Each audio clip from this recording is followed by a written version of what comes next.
Le district d'Abidjan sous une pluie meurtrière, 4 morts dans un éboulement dans la commune d'Atekoubé et 2 morts à Adjamé dans l'effondrement d'une maison ce week-end. Le ministre Roger Kakou récemment dans la région de Béké, une mission dans le cadre de la mise en œuvre de la politique générale du tourisme ivoirien. Enfin, un gros défi à relever au Nigeria. Le président Muhammadu Buhari veut améliorer l'accès à l'électricité pour tous les Nigérians. Madame, Monsieur, bonsoir et merci de nous suivre. Encore des pertes en vie humaine suite aux fortes pluies qui se sont abattues ce week-end dans le district d'Abidjan. 4 personnes, dont 3 hommes et une fillette, ont trouvé la mort dans un éboulement dans le quartier précaire de Mossikro, dans la commune d'Atekoubé. Plus loin à Djamé, l'effondrement d'une maison a fait 2 victimes. Et pour venir à bout de ces catastrophes, le gouvernement ivoirien annonce la reprise des déguerpissements dans les zones à risque. On écoute le ministre de la Construction, Mamadou Sanogo. Partout où ces incidents, ou du moins accidents et pertes en vies humaines sont arrivés, les populations résident au flanc des collines. Et sur ces collines, nous avons noté qu'il y a des mottes de terre chargées d'eau qui viennent à une grande vitesse, en tout cas en général casser un peu, briser les murs et viennent ensevelir les populations qui se trouvent à ces endroits. Nous vous demandons pardon, partez de ces endroits. Rien ne vaut la vie de vos enfants. Ces populations louent ces maisons. 30 000 francs CFA par mois. Et nous avons noté aussi que les intrants qui ont permis de construire ces maisons sont les mêmes que ce que vous trouvez dans les quartiers dits, en tout cas UP. Le gouvernement vient de développer une solution durable qu'on appelle les LEM, les lotissements équipements modérés. Ces plateformes existent dans tous les quartiers désormais. Donc il vous est possible de venir au CEFAL pour vous enregistrer et quitter ces endroits-là. Les maisons que vous louez à 30 000 francs, vous pouvez les louer à 20 000 francs CFA. Actualité plus gaie dans l'indénié Duablin. Les meilleurs élèves de la région ont été récompensés lors d'une journée de l'excellence. La cérémonie s'est tenue récemment à Bengourou. C'est une initiative du Conseil régional de l'indénié Duablin pour développer la culture de l'excellence et du leadership. Des précisions de Gabriel Zani. Christ Bilé Agnini en classe de CE1 et Leïla Traoré, meilleure fille en mathématiques, font partie des 15 meilleurs élèves de la région de l'indénié Duablin. Ils ont reçu respectivement des fournitures scolaires et un ordinateur pour leur mérite. Je suis content d'avoir ce prix. Je vais aller à l'école pour devenir plus fort.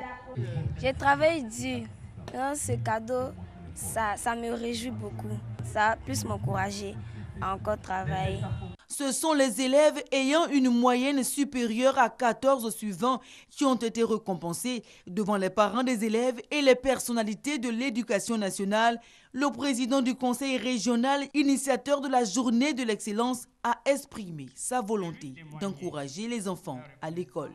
L'objectif visé par le conseil est non seulement de créer une saine émulation entre les différents établissements scolaires de la région, et partant entre les élèves, mais aussi et surtout donner une formation et une éducation de qualité à nos enfants. Pour le représentant de la ministre de l'Éducation nationale, la promotion de l'excellence doit être un engagement pour tous. Bravo à vous les enfants, bravo de comprendre le message que le président du conseil et toute son équipe vous ont lancé. Il s'agit de s'investir dans la jeunesse pour relever l'indice de développement humain. Notre pays ne pourra se développer que par votre truchement, que par la qualité de ses produits, que par la qualité de ses ressources humaines. La journée de l'excellence dans la région de l'indénié Duablin est à sa 2e édition. Elle a coûté plus de 8 millions de francs CFA au conseil régional. Restons dans le milieu scolaire. Quel plan d'action choc pour lutter contre le fléau du tabagisme dans les écoles ivoiriennes? Les médecins des services de santé scolaire et universitaire se sont réunis récemment à Bouaké, dans la région de Béké, pour plancher sur la question. Objectif, sensibiliser les élèves et étudiants aux dangers du tabac. Rappelons que le tabagisme fait plus de 5 millions de victimes par an dans le monde. C'est un reportage de Hassan Khan et Amadou Ouattara de RTI Bouaké. En Côte d'Ivoire, la prévalence du tabagisme est estimée à 14,6% selon une enquête de l'Organisation mondiale de la santé réalisée en 2012. Chez les élèves âgés de 13 à 15 ans, la prévalence est de 19,1%. Pour réduire ce taux de tabagisme, surtout en milieu scolaire et universitaire, le ministère de la Santé et de la lutte contre le sida a initié à Bouaké un atelier au profit des médecins des services de santé scolaire et universitaire des régions du Poro, de la Bagoué, du Tchologo, du Béré, du Hambol et de Bouaké. Cela à travers le programme national de lutte contre le tabagisme, l'alcoolisme, la toxicomanie et autres addictions. Ainsi, 25 médecins des services de santé scolaire et universitaire ont été instruits sur la prise en charge des élèves et étudiants souhaitant arrêter de fumer. La jeunesse étant la population la plus touchée avec près de 20% de prévalence tabagique, alors il a été jugé nécessaire de commencer par les médecins des services de santé scolaire et universitaire. Au total, près de 100 médecins SSU qui seront formés. Les autorités administratives et politiques de Bouaké ont salué les initiateurs. Pour ces autorités, cette action contribuera à augmenter l'espérance de vie des élèves. Dans la soirée, une équipe du PNLTA a sillonné les bars et maquis de la commune en vue de s'assurer du respect du décret 2012-980 d'interdiction de fumer dans les lieux publics et les transports en commun. Selon cette équipe, cette interdiction est respectée partiellement à Bouaké. L'autre actualité à Bouaké, c'est bien sûr la séance de travail que le ministre du Tourisme, Roger Kakou, a eue avec les acteurs des établissements hôteliers et de la restauration. Objectif, relancer le tourisme dans la région de Bouaké. Les réceptifs hôteliers, restaurants et autres sites touristiques de la région ayant été fortement affectés par les crises successives qui ont secoué le pays. La relance du secteur touristique en Côte d'Ivoire demeure une préoccupation majeure. Cette relance passera par le développement de l'hôtellerie, de la restauration et de nouveaux circuits touristiques. C'est dans ce cadre que le ministre Roger Kakou s'est rendu dans la région de Bouaké. La délégation ministérielle a visité certaines structures hôtelières. La situation de l'hôtel Harmattan a été aussi évoquée. Pour revenir à la question de l'hôtel Harmattan, c'est un sujet sur lequel on va se pencher dès que l'on rentre sur Abidjan. Essayer de voir comment on peut, avec les propriétaires, si on peut trouver des débuts de solutions pour pouvoir les remettre en état afin de répondre à une demande qui est aujourd'hui croissante. De nombreux sites touristiques et danses du terroir ont été visités. Les berges du barrage Loka, la montagne Sacré-Fli de Landjibonou, ces roches mystérieuses avec des traces des pattes de certains animaux ont attiré l'admiration des visiteurs du jour. Le Goli de Bendekwasikro, danse de réjouissance importée du peuple Wan, attire de nombreux touristes. De Landjibonou, la délégation s'est également rendue à Tanou Sakassou. Tanou Sakassou a fondé sa réputation sur la fabrication artisanale des pots de fleurs et autres œuvres d'art.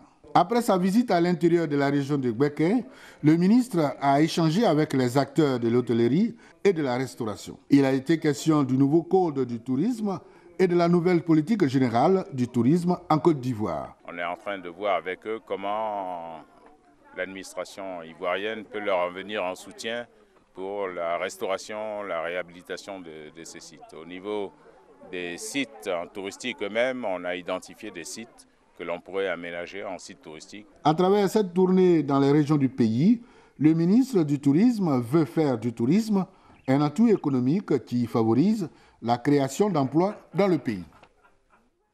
On faisait le point avec Charles Tatou et Soro Corona de RTI Bouaké. Le Ramadan, mois du partage. L'association Union des Sœurs musulmanes a offert récemment des vivres aux populations démunies de Bouaké. Des sacs de riz, du sucre et autres provisions pour leur permettre d'entamer le mois du jeûne musulman. Troisième édition de la journée de solidarité aux personnes nécessiteuses à Boaké. Une journée initiée par l'Union des Sœurs musulmanes Nouroullah, structure qui œuvre dans le social. Les membres de cette union ont offert aux démunis des vivres composés de riz et de sucre en vue de leur permettre d'avoir de quoi se nourrir en ce mois béni du Ramadan.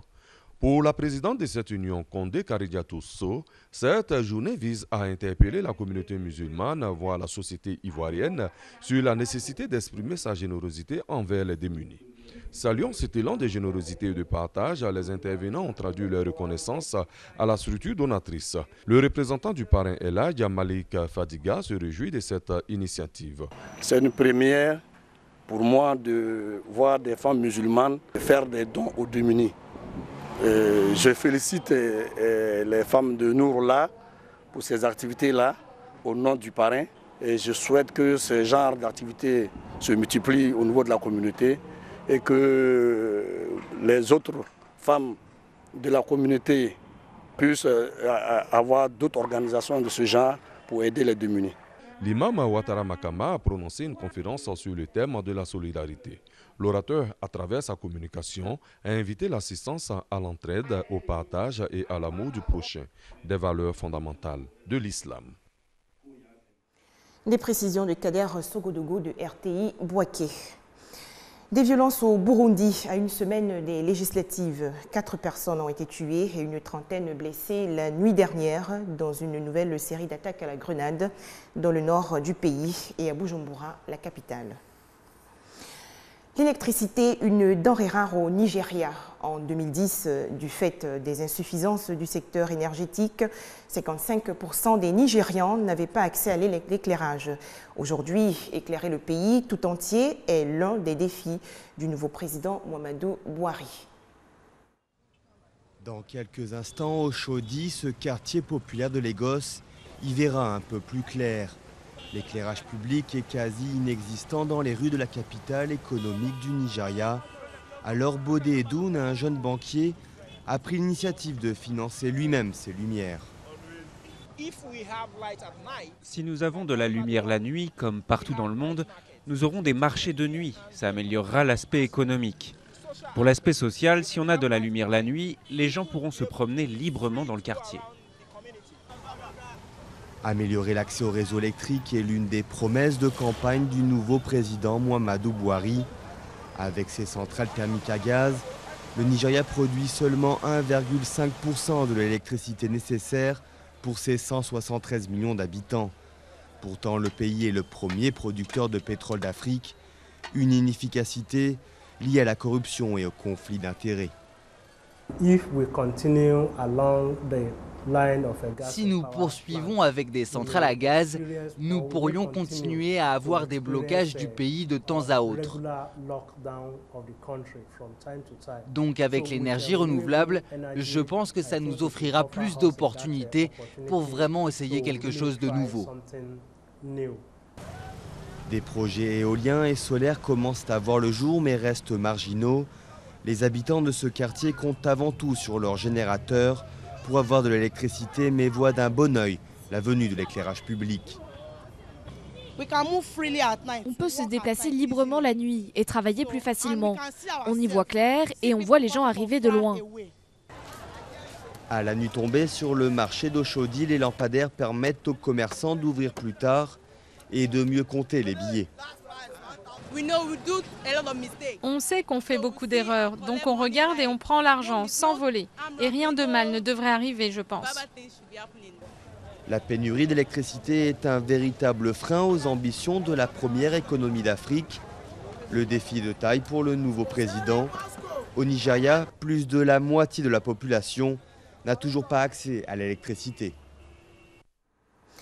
Fin aujourd'hui du sommet européen sur la Grèce. La Banque centrale européenne a de nouveau relevé le niveau de son aide d'urgence aux banques grecques, mais le montant du relèvement n'a pas été précisé. Plus loin en Afghanistan, 7 rebelles talibans ont attaqué aujourd'hui le siège du Parlement à Kaboul. 2 morts, une femme et un enfant. Les autorités afghanes précisent que tous les assaillants sont morts et que les députés sont sains et saufs. Le Pakistan traversé par une vague de chaleur, plus de 200 morts dans le sud du pays. Les populations les plus pauvres sont les plus menacées par la canicule. En Indonésie, nouveau revers judiciaire pour le Français Serge Atlaoui, condamné à mort pour trafic de drogue. Ses avocats envisagent d'autres procédures. À noter qu'aucune exécution n'est prévue dans l'immédiat. Enfin, un nouveau candidat à la présidence pour la Fédération internationale de football association. L'ancien footballeur argentin Diego Maradona aurait fait part de son envie de briguer un mandat. Voilà, c'est la fin de cette édition. À toutes et à tous, très bonne soirée sur RTI2.